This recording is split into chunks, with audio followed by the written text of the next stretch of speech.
interview powered by News Band Television. Now, today, we are going to be looking at Anambra 2021 elections, analyzing campaign strategies of the major political parties. I am Augusta Neka. And here as our guest, we have Sir Chris Chikwelu Jr. He is a Senior Research Fellow, Center for Innovation, Ethics and Development. He is also he was a former special assistant to Anambra State Governor. He was also a chieftain of the All Progressive. He is also a chieftain of the All Progressive Congress Party. Sir Chris Chikwelu, thank you so much for coming. Yeah, thank you, Augusta. Thank you for having me. And thank you, every viewer in this night conference. I'll be very glad if every one of us will have this conference in a way that it will serve us good. Thank you all. All right, sir. So what do you think of the campaign strategies employed by the major political parties towards Anambra 2021 elections? Well, first of all, I want to once again congratulate Anambrarians for being today, because it is not easy. If you check the timetable of the election of other states, Anambra State is one of the states where you have a 2 years interval of elections. The moment you have the general election, the next one will be Cuba election. And it is always a period of people moving around, a lot of things, crisscrossing, cross-carpeting, engaging constituents, engaging voters and politicians. So it is always a very good thing, and we're happy that we're here today. In a very few period to come, let me say in about 6 months from now, the tenure of the serving governor, Chinwili Obiano, will come to an end. And it is that process that will bring the tenure to an end that has started since June, when the primaries elections of various political parties started.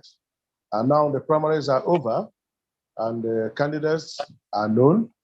In fact, what people have been waiting for now is that we believe that in about 10 days from today, which will be October 7th, the INEC will publish the final list of every candidate that is in this election. So every Anambrarian is eagerly waiting for that day so that we can see, to know whether there is any change among the various political parties, among the candidates of various political parties that are in for this election. So it is a good step, a good thing in the right direction. Okay, what I'm asking now is, we can see that, like you have just summarized, that campaign have started. But do you see any similarities between the political party strategies towards winning the elections? Well, basically, we have 18 political parties for this election. It's true that some of the political parties, some people will say major and some will say minor. Well, in most cases, I don't always try to classify it in minor and major, because every candidate that fearing for this election believe that he will win the election, unless if the person is in that race for a mere being in the race. But however it is, the parties are getting ready, the candidates are moving, engaging. You know, during the campaign is a time when people sell their manifesto, when people engage the electorates with several promises, when various political parties will market their ideas, their slogans and the manifesto. Right now, we can say that if you look around Anambra State, you see that looking at what people normally say, that major political parties are crisscrossing, going from one end of the city, state to the other. In fact, if you move out of the major routes, even the hinterlands, if you are going in this way, you must see about 2 or 3 political parties that are coming out from the other side. If you are going towards maybe the Anambra South Senatorial District, you must ever see about 3 or 4 political parties coming from that side. If you're moving towards the north, the same thing. If you're also moving towards the central, the same thing. So this is the time. In fact, most people who are staying outside the state are already back in the state for this particular election and campaign. Because as it is now, we have about less than 39 or 40 days to this election. And anybody who calls himself a politician is now home in Anambra State trying to partake and participate in that process to enable people, enable all the participants in the election, count him as one of those people who supported or who clamored for the emergence of that particular candidate. Like if you start from the candidates of political parties, let's start from the candidate A. You know, basically we normally use the A as alphabet, like Accord, Action Alliance, African Action Council, all of them are moving around. And PDP, ABGA, APC, every party is crisscrossing. And what we know now is that what the parties are trying to outdo each other. In as much as there are some parties there who are not actually doing campaign, because when you look at the 18 political parties, it was only about 7 or 8 political parties that are marketing themselves. The other 10 are dormant, believing that during the election day they will be voted without doing any campaign. But however it is, all of them are just there in the ballot for the sake of just contesting an election. Okay. Now, unlike the last election in 2017 and previous elections, this year's campaign is very focused on local government and ward areas. We are not seeing the extravagant spending that is associated with elections campaign. Do you think that this is because Anambra is slowly moving away from money politics, or are the candidates just becoming smarter in their campaign spendings? Yes, yeah, I will answer your question in 2 fronts. One, first of all, the political process is changing and our democracy is advancing. If you check, basically, initially, there was a time in the politics of Nigeria where people stay in a hotel, write results, and just announce winners. Now, Professor Atahiru Jega came on board in 2011, and he started to strengthen the electoral process, whereby the election, the results of the polling unit results, ward results, starting from EC8A, he started to customize them to EC8B, from EC8B to EC8D and AC. And these things are things that strengthen the electoral process, because in a situation whereby when you have a result of Ezanyanwu Primary School, customized and written on it, there's no way you can change that result and use it to write Central School. So all these things are the things that is helping the electoral process to get strong. And when the politicians and the electors got wind of this thing, some of them stopped doing these hyperfalutin processes in an election. Some of them started engaging people, believing that votes will now count. So that's one of the things that happened that you cannot see these days, where people stay in the state capital or in a hotel, waiting in the process that they are campaigning or they are doing election and they're meeting people. Elections these days have gone back to the grassroots and the electorates. People are now engaging the market women, engaging the artisans, engaging the people at the ward, because elections are contested at the wards. In fact, whenever we talk wards, we don't even mean wards, at the polling units. If you check in Anambra State, the election will be contested in the 5,720 polling booths in Anambra State, because initially we had 4,608, and Anambra was one of the places where they created about 1,112 polling units. And the election must be held in all these polling units. It was unlike before, whereby a whole local government, people will say that the elections have been conducted and they will just stay in the hotel and write results. So the democratic process is changing day by day. That's one of the causes that you see people now engaging them. Then on the other part, when you talk about money politics, these days, people are now looking at individuals. Gone are those days when people stay in the comfort of their bedroom and say that Onya Ageje, no Onya Ageje. It is people, those things are now getting whittled down day by day.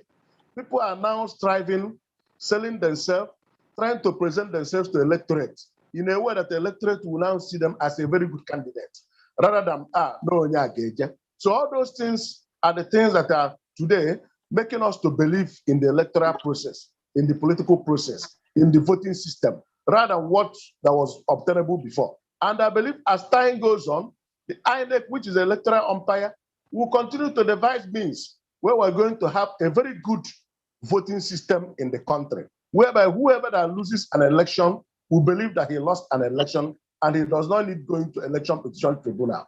Like in these days, INEC also confessed by themselves that the level and the number of litigants they usually have at the end of every election period has drastically reduced. Unlike before, where after each election, you can come to a particular state, you'll be seeing about more than 150 or 200 election petition tribunal cases, which means that the election process was faulty.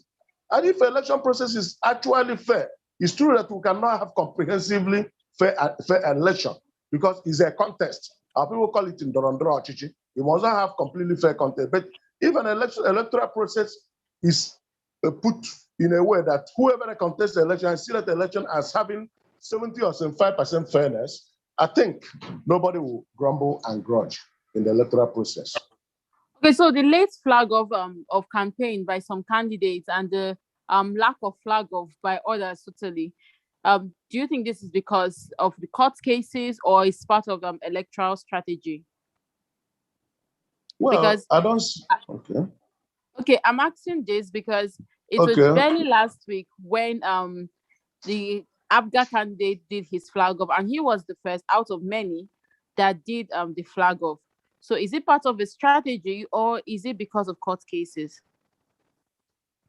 Well, the issue is this. It's not actually because of court cases. Let me tell you. Going from the last thing that one of the analysis I made before, people believe that the soapbox rallies are just actually for just makeup. Election these days are not just issues of soapbox rallies. It's true that campaigns, open campaigns, declarations are good, where people sell their manifesto, talk about this, talk about that. But when you check the electoral process, really, people are now engaging voters. And they believe that this issue of flag off, the flag off is just a ceremonial something. Because in a situation whereby people will gather at Onisha, maybe at Holy Trinity or at All Saints, and talk this, talk that, or at let's say Kweme Square, or at DCC in Kwanewu, all those things are just ceremonial.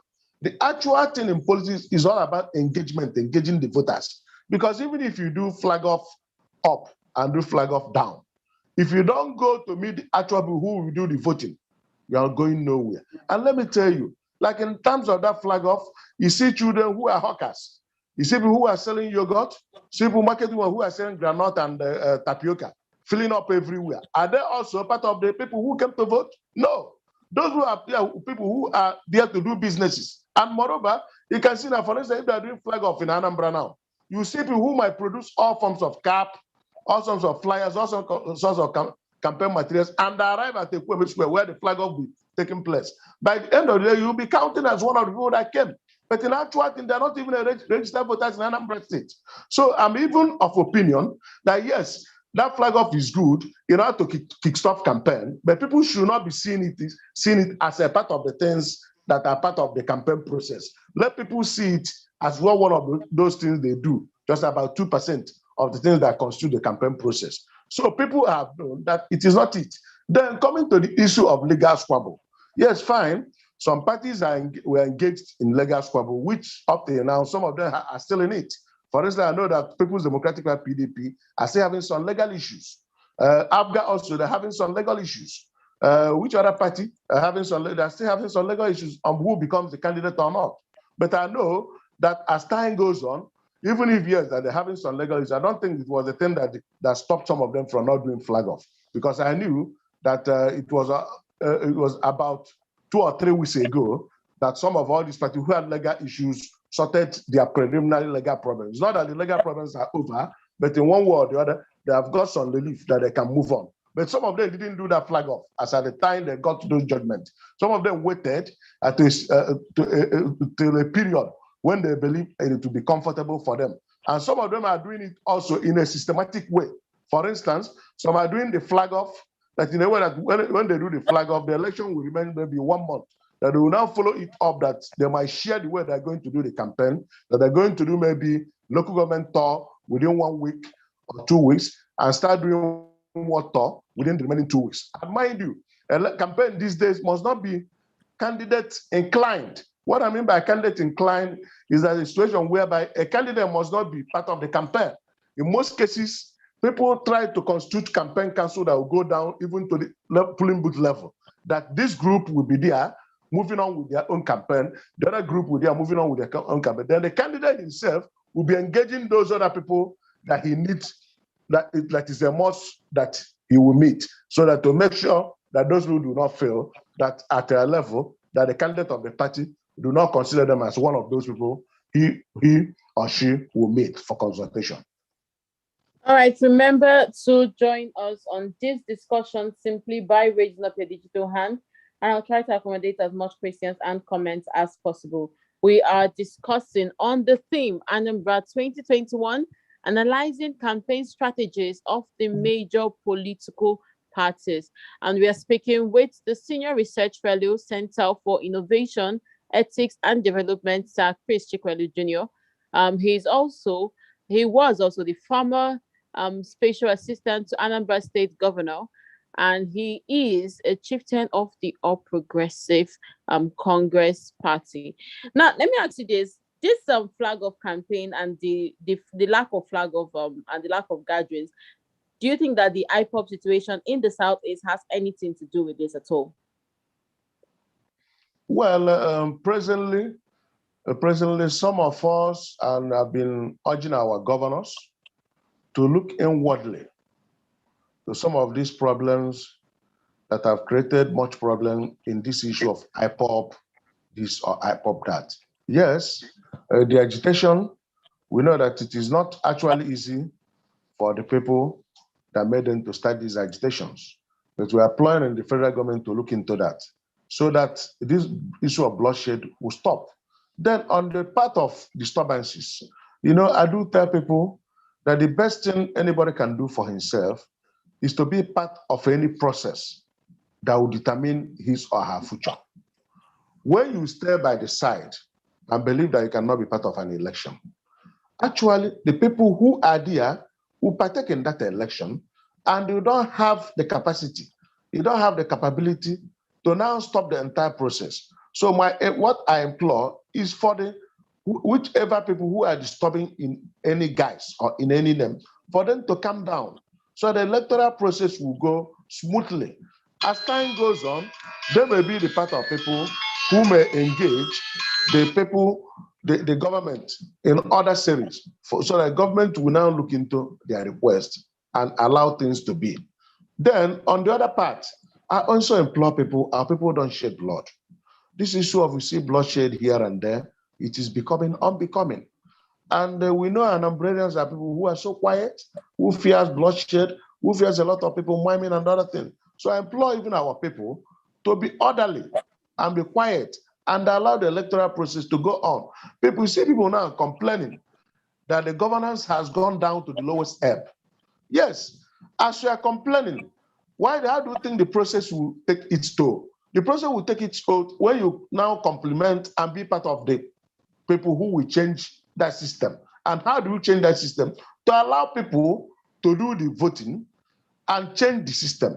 But when you tell people not to go and vote, at the end of the day, the persons we may not like will emerge as a leader again. And when the person emerges as a leader, it's one of the things again that will help make us not to be part of this process. And at the end of the day, the electoral system will not favor the people. Okay, so this is you reacting, because I was just about to ask you now, what is your reaction to the rumors saying that there will be no elections in Anambra State come November 6th? Well, some of them, as we say, may be social media rumors. Some of them may have they say that in every nonsense, there is sense in it. One way or the other, I will not deny the fact that I have not had such rumor. But recently, I read over the social media where INEC, I think INEC was saying something like that there's a little disturbances, reports that are getting that concerning the insecurity in the region that might one way or the other, if it is not taken care of, that it might affect the electoral process.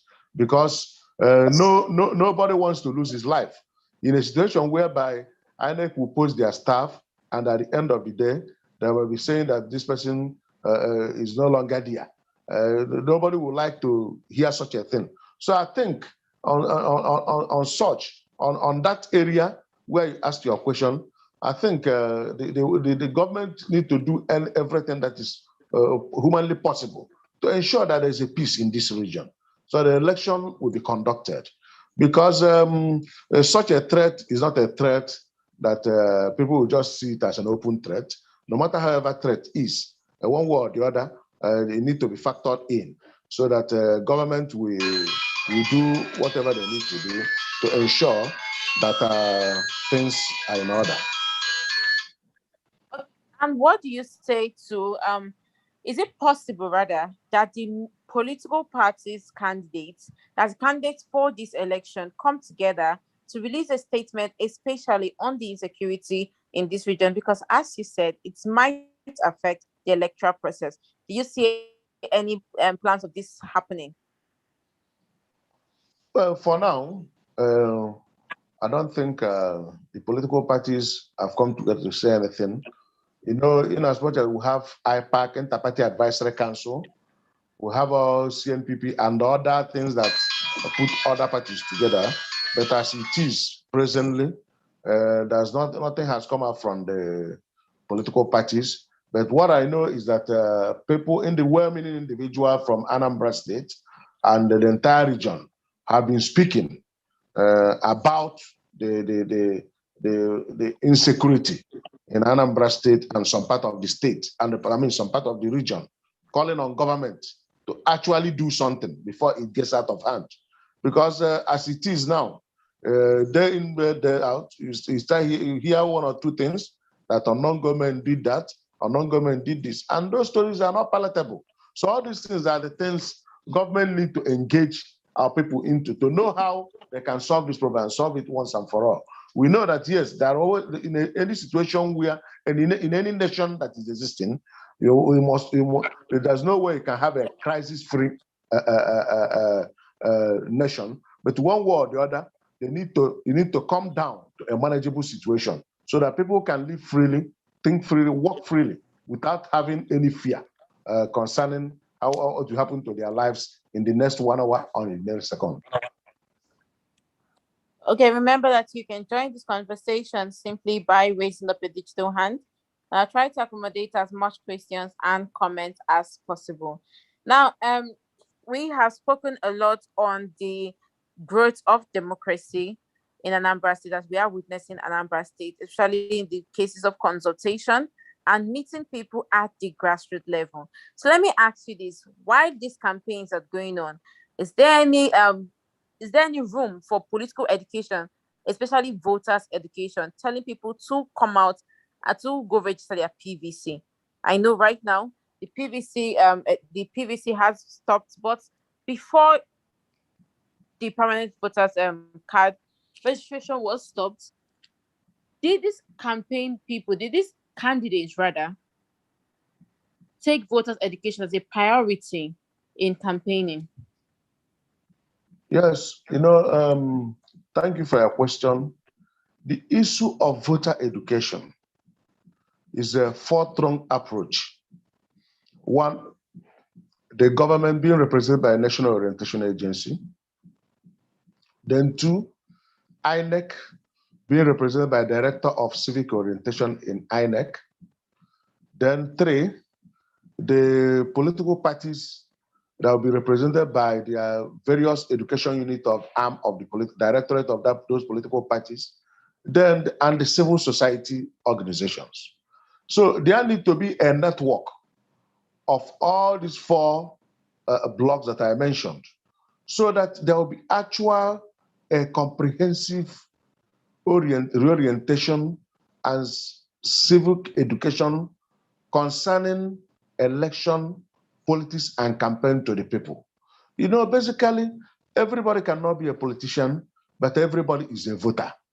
Because all these things, I assume that if National Orientation Agency is actually doing their work the way they ought to do, and assume that INEC, the Directorate of Voter Education, They're also doing their work the way they're supposed to do.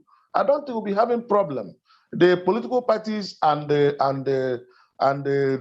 various civil society organizations will now complement to what they are doing. Because basically at times, although that INEC is trying their part, but they need to do more. It's true that I know that by tomorrow now, I think the INEC is calling a meeting again.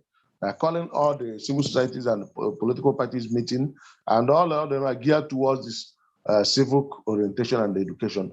But they need to do more especially on the areas of going to hinterlands and rural areas. Most cases, where there are some places where they only notice that there's anything called an election during an election day. They will just bring ballot paper, bring ballot box, and they vote. At the end of that voting, they will work for another 4 years. I know people are there for one day, visited them, asked them, what of this, what of that? Some of them don't even know that at times, some of like the other day, I saw in a social media where someone was showing something in one of the remotest local governments in this Anambra state, and people keep on asking, does it mean that people here vote? Yes, they vote Let because me at the just end of the interject, election. sir. Let me just interject. Let me interject, please. Now, Okay. you said something about the candidates going down to the polling units to campaign in preparation for the elections, which means they have gone down to all 5,000 plus polling units. So, yes, have they tried to convince these people to get their PVC, or is their aim just to make their name known? now basically because of the campaign balance has changed, you can hardly see any political party leader that will go for a campaign without telling people, if you have your PVC card, you raise it up. That is a part of the campaign. I don't know whether you got what I'm saying. And so basically, they have gone there, they're doing it, they're promoting it, but basically, most often, they're still aware our people reason. When a political party is actually canvassing for issue of PVC, in most cases, there's this intra-campaign that exists among political parties. Because I know recently, there was a day, one of the political parties summoned a meeting during the time when the voter registration was going on, voter registration exercise was going on. And another political party, agent of another political party, countered that meeting, looking at it that the other party was looking for a support base, without looking at the content of the reason why that party summoned that meeting, in order to educate people to go and register and get prepared for the election coming up on November 6th. I don't know whether you're trying to understand me. So such inter competition among the political parties, also people need to know. And I keep telling people, like, I come from a local government where once an issue of voter education or registration comes up, every one of us will know how we see ourselves in the field. I know where the political party, which the other person belongs, will come together and jointly summon a meeting. And I expect other local government to toe in, and I expect other leaders to toe in with that exercise. So that when you come to your community, it's not the issue of vote for me. This one is the issue of go and get your PVC, so that you'll be eligible to vote and at the same time be voted for. It's not only a situation whereby I'm campaigning for you to vote for me. If I don't tell you to go and get your PVC, of course, meeting you during campaign is just as worthless as talking, because you cannot have any PVC that are going to use to vote. So I think that will be the primary thing. Every person who sees himself as a candidate or as a political party or INEC people who are being funded to do this exercise need to be doing, so that our people will believe that this is their civic exercise to render this. And another thing is this: in Anambra State, during this last mop-up exercise, yes, they started the process, but because of INEC introduced this internet enabled registration, it was very hard for some people. Some people keep on going to cybercaf, paying, for them to get registered. At a time, some of them stopped even going. Some of them were given appointments. They got to INEC. when the registration process was still at INEC headquarters, they got there, they could not do it because there were a lot of people. It was almost when the registration was almost coming to an end that INEC sent the machines to their various local governments to start. And some people, our people, when someone might have spent 2,000, 3,000, 4,000 to go to his local government to do registration, and he couldn't do it that very day. The next day, if you are telling that person to go again, that some of them will find it difficult to do it. So I always implore INEC that as Anambra was gearing towards the election, what they ought to have done earlier was to move every of their machine to Anambra State to ensure that the 326 wards, that the machine stayed there for almost 1 month or 2 months to make sure that because every year people turn to 18. In fact, if you go to all the schools in Anambra State, there's no year where you cannot see more than almost 500,000 or millions of people turning to 18. You understand me? Because once someone finishes, it turns 18 and he needs to register. And because of non-availability of all these things that they need to register, some of them don't go to register. They will just believe after all, if I don't vote, nobody will beat me. Let me just stay till next year.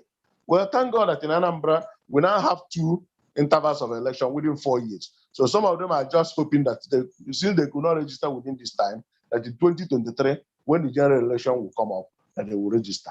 So people should join to tell INEC to up and doing in that angle to make sure that people get material to register for them to enable them to vote and also be voted for. Hello? Hello? Can you hear me? Are you there? Can you hear me? Can you hear me? Yeah. I can hear you now.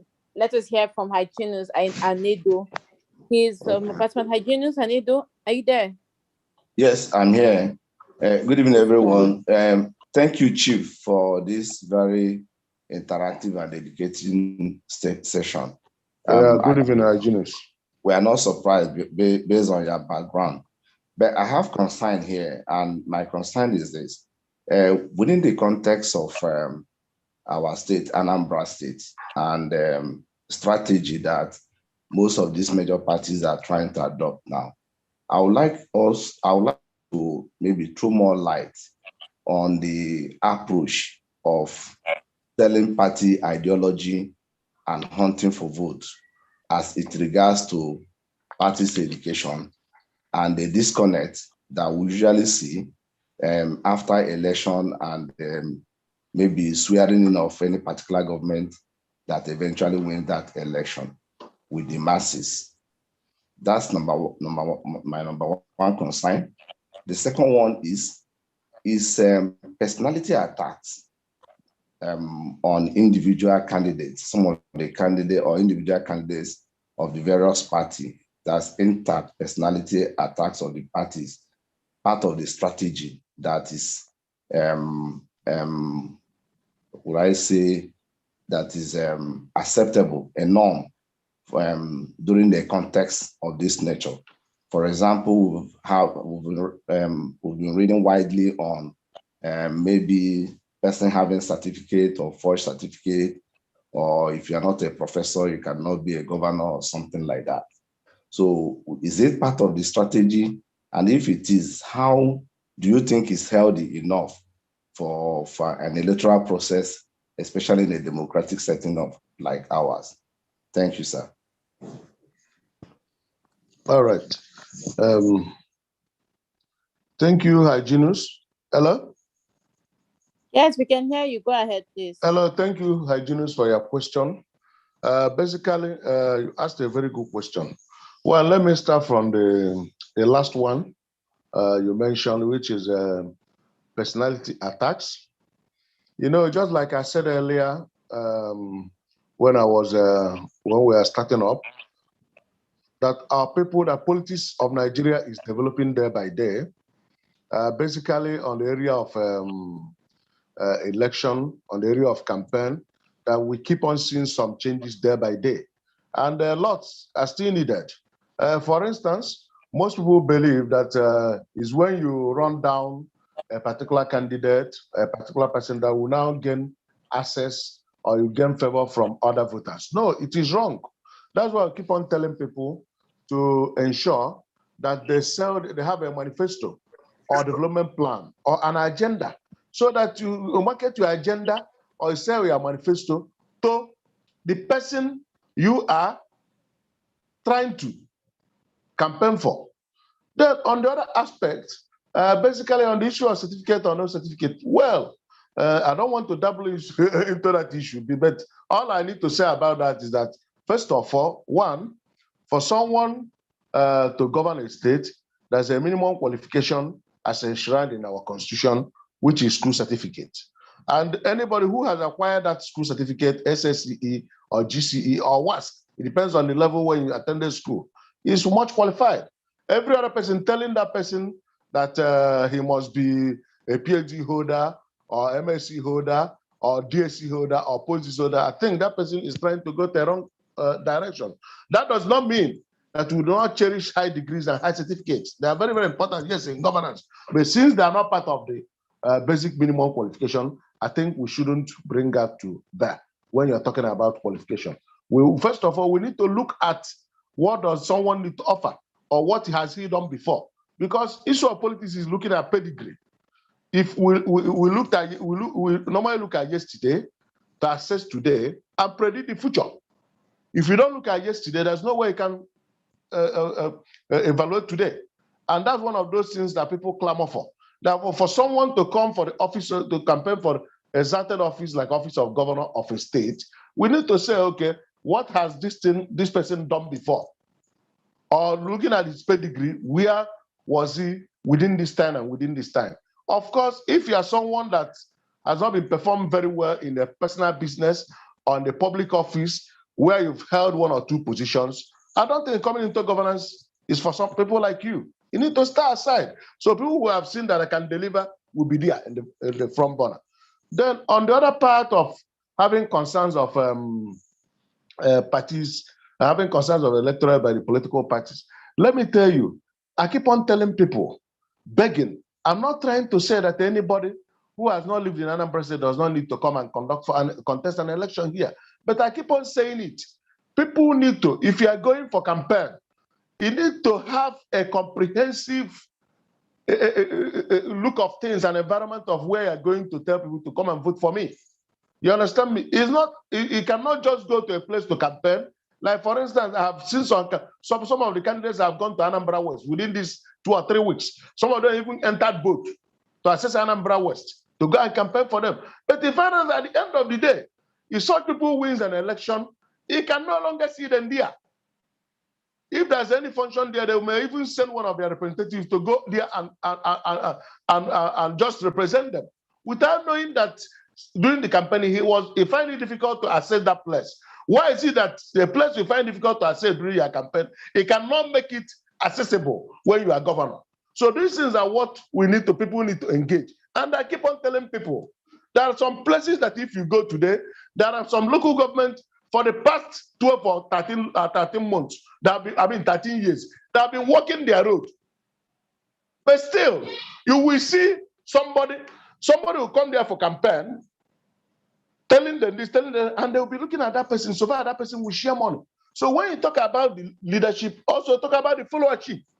Our people need to be a good followers. What I mean by good followers is that when a candidate comes for a campaign, you engage him or her, ask a certain question, put a contract with him, so that if that person fails within first year, second year, or third year, if somebody who can do something in a particular ought to have started it. If that person fails, people will now point it to him or her. That the time you came for, the time you are on campaign in our local government, you said you are going to do this and that. And now that you have had 36 months going and you are remaining 12 months and you have not done it. So the person can sit up. But our people are praise singers. When someone comes for campaign in their area, they will keep on singing for that person. At the end of the person will say, I'm giving people 2 million, give people 1 million, and they will just clap. At the end of the day, there will be no engagement, no rules, nothing. The person cannot say, okay, that I had the pact with these people, that at the end of the, when I win, that I'm going to do this. If I don't do this, that should be held. So that's one of the things that problems we're having in our system. And people need to be educated. That's why we need to employ the civil society organization to go around and educate people. You know that it is not easier actually, because the people that will go for that civic education, you have to fund them. Nothing is easy. But however it is, the president generals need to stop being the appendage of the ruling government. It is one of the problems we have in Anambra State. Actually, if you look at the president generals of the communities that have almost turned to fourth tier of government, and they're no longer, they don't have that temerity again to question the government on what they're doing that are not in tandem with people. So the PGs need to educate the people that are leading on campaign-based issues of various candidates, so that when a candidate comes for campaign in your community, you will hold him with a particular thing and ensure that when the person takes over, the person will now do that thing as he promised you people. Hello? Hello? Yes, Hello? we can hear you. We can hear Then you, sir. on the personality attacks, if you check what has been going on now, you'll be seeing defections here and there. A lot of people will be joining this political party by the side, and the other side, the other people will be joining the other political party by the other side. So as these things go on, people tend to castigate each other in the social media. I implore them, let us do this election peacefully. In Anambra State, all along, since this present dispensation in 1998-99, we've been having very peaceful elections in Anambra State. And I predict that the elections of Anambra State will still come and go peacefully. I implore everybody, let people reduce this overzealousness in social media. And the one thing is this, some of the candidates need to be addressing their social media influencers, social media staff, so that they can tame down from certain things they post in social media. Some of them post a lot of inflammatory stories that can generate a lot of rancor in social media. It need to be stopped so that we can now have a content and an election with content. Election will take home. People need to go to issues, go to debates, present issues, present manifestos. Election is all about manifestos and program. You present your program to people. When people assess your program and go through your manifesto, I think they're going to give you enough vote if you convince them. Okay, just before we let you go, sir, because our time is fast spent, let me ask you this. How do you believe that citizens can actively hold government accountable? Can hold government accountable, especially for their campaign from? Yes, fine. There are many ways citizens can hold government accountable. It's not only by civil disobedience, because I always tell people to be very civil whenever they're making a request. One, we have community-based organizations. We have community organizations. For instance, I'm from a town, and we have our Progressive Union organization, where we have President General. Then we have unelected members in the parliament, both at the state and the national. That's the essence of town hall meetings. The electorates need to be encouraging some of their various representatives, either in the executive arm or in the legislative arm, to engage them in town hall meeting, so that if there's anything wrong, they can gather them together, present them to the government of the day, get the government involved, to enable government present those matters and do the right thing and the things that are needful at the right time. For instance, if you go to some communities now, they are quarreling, they are fighting. Why are they fighting? Because of that government, do your project that is everywhere in Anambra State. Fine. I'm not trying to come here. I'm not here to condemn what the governor is doing, but I think that thing he's doing is not in the right place, because some of the communities are now, the problem it has created in some communities, that people are now seen running for the president generalship of the government as if they are running for governor or president of the state of the country. So such a thing needs to be done in a way that people need to be involved. it will be crisis-free, because a lot of people are now seeing it as where they will get empowered. Then on the other part, the communities need to engage journalists. For instance, there's no campaign any candidate goes to any community without a journalist. You can hardly see any community now that do not have a publicity directorate. The publicity secretary of the town union organizations need to engage the government, write to government, engage them through the channel they can understand. You can even go and pay to the commissioner of information or to certain representative of government in front of your community and write a letter and get to the government so that the government will know that the promise the government gave, he gave to people as a candidate during the time of campaign, that the person has not been able to actualize it. So these things are formed, community need to present themselves to ensure that government hears them. And the moment government hears you and the government do not do what it's supposed to do, then the next thing is to look for a very peaceful channel to now present yourself. I'm not entirely condemning peaceful demonstration, but if it warrants that a community need to do peaceful demonstration for them to be heard, I think it's not out of place. Hello? Hello? Okay, I can see Mr. Anambra's hand up. Mr. Anambra, please go ahead. Hello? Yes, we can hear you. Yeah, good evening, Sir Chris Chipwell. This is Daniel Elamba. Nice to see you tonight. Oh, good evening, Dan. Thank you. Darling, I have a question to ask. We are talking of campaign promises being made by politicians at this point. One of the very prominent promises being made at this point is that they will conduct local government elections. Some are even saying they will conduct it within the first 6 months of their governorship if they win.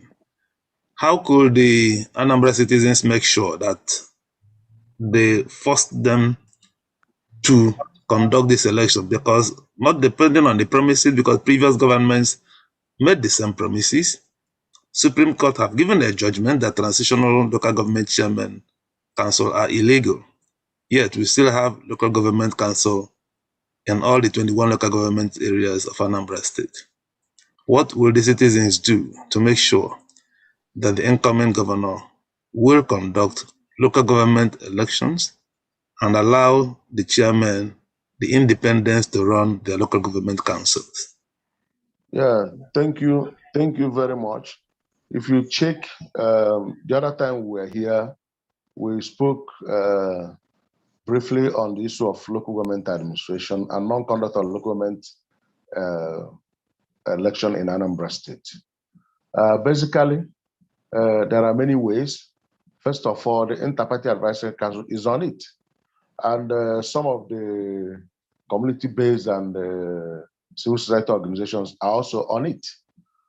On the other hand, the CBOs and the CSOs are mobilizing to ensure that whenever a new government is formed by March 17, 2022, that the first 6 months or even 3 months will be for stabilization, which the moment after that, there will be clamor for local government election will start. And why would it start?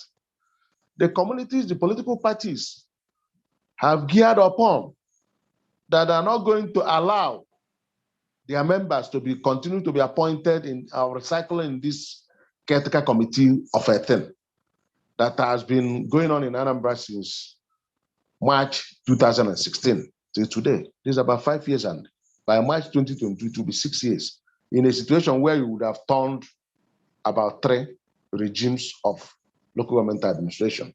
So I think the political parties are mobilizing for it.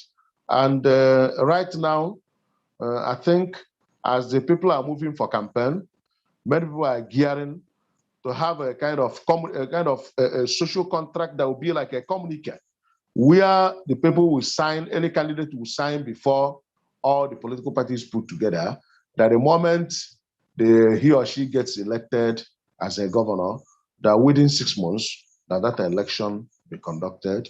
As we are talking, the IPAC state chairman is doing something on it, and other members of executive have been meeting. In fact, I think one of those things that is being presented in the meeting, that will be presented in the meeting that will be held within this week. I think the issue of local government election is one of the things, content of that meeting. So I think there's mobilization towards that. Ella? Are you with me? Ella? Yes, Augusta. Ella? Yeah, I can hear you. Where is Augusta? So I think there's mobilization going on for it. Okay. Yes, we can. Then, Ella, are you with me? Then on the other part, then I think our network is playing up. Go ahead, please. I can still see a hand up.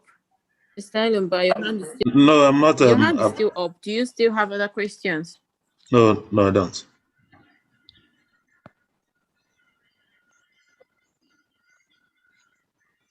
Okay. All right. I thought you had other questions to ask.